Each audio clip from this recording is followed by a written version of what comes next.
اس video میں ہم یہ بیان کریں گے کہ حضور صلی اللہ علیہ وسلم کی والدہ کی وفات کے بعد حضور صلی اللہ علیہ وسلم کی پرورش اور کفالت کس نے کی۔ ایمن آپ صلی اللہ علیہ وسلم کو لے کر حاضر ہوئی اور آپ صلی اللہ علیہ وسلم کے دادا عبدالمطلب کے سپرد کیا۔ عبدالمطلب آپ صلی اللہ علیہ وسلم کو ہمیشہ ساتھ رکھتے تھے۔ عبدالمطلب جب مسجد حرام میں حاضر ہوتے تو خانہ کعبہ کے سائے میں آپ صلی اللہ علیہ وسلم کے لیے ایک خاص فرش بچھایا جاتا۔ کسی کی مجال نہ تھی کہ اس پر قدم رکھ سکے، حتیٰ کہ حضرت عبدالمطلب کی اولاد بھی اس فرش کے ارد گرد حاشیے اور کنارے پر بیٹھتی، مگر آپ صلی اللہ علیہ وسلم جب آتے تو بے تکلف مسند پر بیٹھ جاتے۔ آپ صلی اللہ علیہ وسلم کے چچا آپ صلی اللہ علیہ وسلم کو مسند سے ہٹانا چاہتے، مگر عبدالمطلب کمال شفقت سے یہ فرماتے کہ میرے اس بیٹے کو چھوڑ دو، خدا کی قسم اس کی شان ہی کچھ نہیں ہوگی۔ پھر بلا کر اپنے قریب بٹھاتے اور آپ صلی اللہ علیہ وسلم کو دیکھتے اور مسرور اور خوش ہو جاتے۔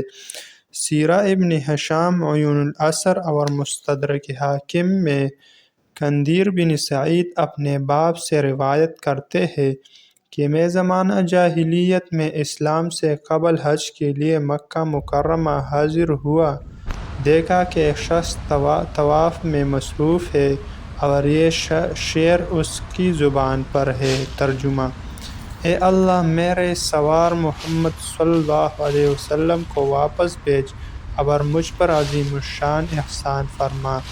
میں نے لوگوں سے دریافت کیا کہ یہ کون ہے؟ لوگوں نے کہا کہ یہ عبدالمطلب ہے، اپنے پوتے کو گمشدہ اونٹ کی تلاش میں بھیجا ہے، کیونکہ ان کو جس کام کے لیے بھیجتے ہیں اس میں ضرور کامیابی ہوتی ہے۔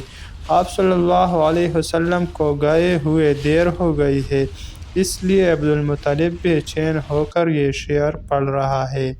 کچھ دیر نہ گزری، آپ صلی اللہ علیہ وسلم واپس آ گئے اور اونٹ آپ صلی اللہ علیہ وسلم کے ہمراہ تھا۔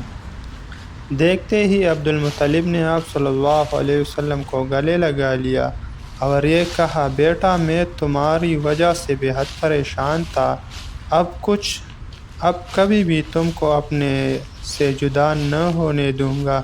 حاکم فرماتے ہیں کہ یہ روایت شرط مسلم اور حافظ ذہبی نے بھی اس شرط کا مسلم پر ہونا تسلیم کیا ہے۔ عبدالمطلب کا انتقال۔ 2 سال تک آپ صلی اللہ علیہ وسلم اپنے دادا عبدالمطلب کی تربیت میں رہے۔ جب عمر شریف 8 سال کو پہنچی تو عبدالمطلب بھی اس دنیا سے رخصت ہوئے۔ اعلیٰ اختلاف الاقوال 82، 85، 95، 110 یا 120 سال کی عمر میں انتقال کیا اور حجون میں مدفون ہوئے۔ ابو طالب چونکہ حضرت عبداللہ کے حقیقی اور عینی بھائی تھے، اس لیے عبدالمطلب نے مرتے وقت آپ صلی اللہ علیہ وسلم کو ابو طالب کے سپرد کیا اور یہ وصیت کی کہ کمال شفقت اور غایت محبت سے ان کی کفالت اور تربیت کرنا۔ ایمن رضی اللہ عنہ کہتی ہے کہ جس وقت عبدالمطلب کا جنازہ اٹھا تو آپ صلی اللہ علیہ وسلم کو دیکھا کہ آپ صلی اللہ علیہ وسلم جنازے کے پیچھے روتے جاتے تھے۔ ایک مرتبہ آپ صلی اللہ علیہ وسلم سے دریافت کیا گیا کہ آپ صلی اللہ علیہ وسلم کو عبدالمطلب کا مرنا یاد ہے؟ آپ صلی اللہ علیہ وسلم نے فرمایا، میری عمر اس وقت 8 سال کی تھی۔